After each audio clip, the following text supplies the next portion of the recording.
ఇక నెక్స్ట్ కడప నియోజకవర్గంకి వెళ్దాం.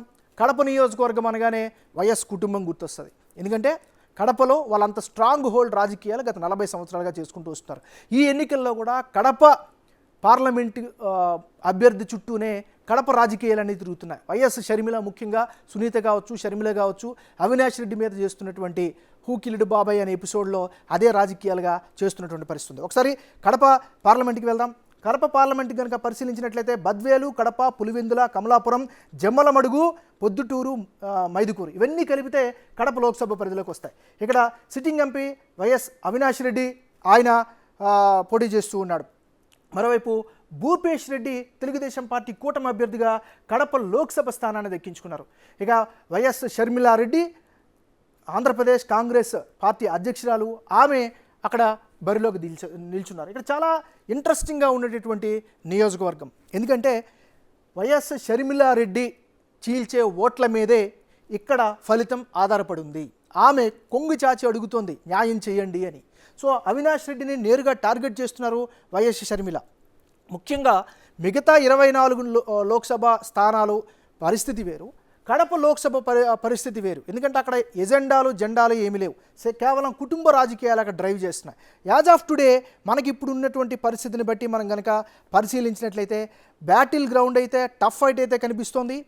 సో కానీ షర్మిలారెడ్డి చీల్చే ఓట్ల మీదే ఆధారపడి ఉంది. ఒకవేళ షర్మిలారెడ్డి కనుక పూర్తి స్థాయిలో ఓట్లు చీల్చితే అది అవినాష్ రెడ్డికి మైనస్ అయ్యే అవకాశం ఉంది, అది భూపేష్ రెడ్డికి అడ్వాంటేజ్ అయ్యే అవకాశం కనిపిస్తుంది.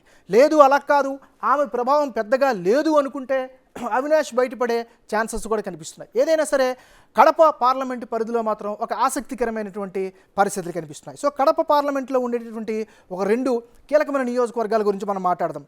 సో కమలాపురం అసెంబ్లీ నియోజకవర్గాన్ని కనుక పరిశీలించినట్లయితే కమలాపురంలో మొదటి నుంచి కూడా ఆసక్తికరమైనటువంటి రాజకీయాలకి వేదిక. ఇక్కడ పోచమిరెడ్డి రవీంద్రనాథ్ రెడ్డి వర్సెస్ పుత్తా చైతన్య రెడ్డి. ఇక్కడ రవీంద్రనాథ్ రెడ్డి వైఎస్ కుటుంబ సభ్యుడు, ముఖ్యంగా వైఎస్ జగన్మోహన్ రెడ్డి ఆంధ్రప్రదేశ్ ముఖ్యమంత్రికి మేనమామ. సో ఓవరాల్గా మొదటి నుంచి కూడా పట్టు సాధిస్తూ వస్తున్నటువంటి నియోజకవర్గం కమలాపురం. ఇక పుత్తా చైతన్య రెడ్డికి కూడా కుటుంబ పరంగా రాజకీయ నేపథ్యం ఉంది. సో వీళ్ళిద్దరి మధ్యన కూడా టఫ్ ఫైట్ అయితే కనిపిస్తోంది. కానీ వైఎస్ఆర్ కాంగ్రెస్ పార్టీ నుంచి పోటీ చేస్తున్న రవీంద్రనాథ్ రెడ్డికి అడ్వాంటేజ్ కనిపించే అవకాశాలు ఉన్నాయి. మరోవైపు జమ్మలమడుగు చాలా ఆసక్తికరమైనటువంటి రాజకీయాలకు వేదిక. ఎందుకంటే మొదటి నుంచి వైఎస్ రాజశేఖర రెడ్డి కుటుంబం చాలా హోల్డ్ సంపాదించినటువంటి ప్రాంతం జమ్మలమడుగు. సో జమ్మలమడుగులో నియోజకవర్గం నుంచి ఈసారి వైఎస్ఆర్ కాంగ్రెస్ పార్టీ నుంచి సుధీర్ రెడ్డి, స్థానికుడు, పేరున్నటువంటి వ్యక్తి డాక్టర్ సుధీర్ రెడ్డి, విజయవంతుడు, ఆయన పోటీ చేస్తున్నాడు.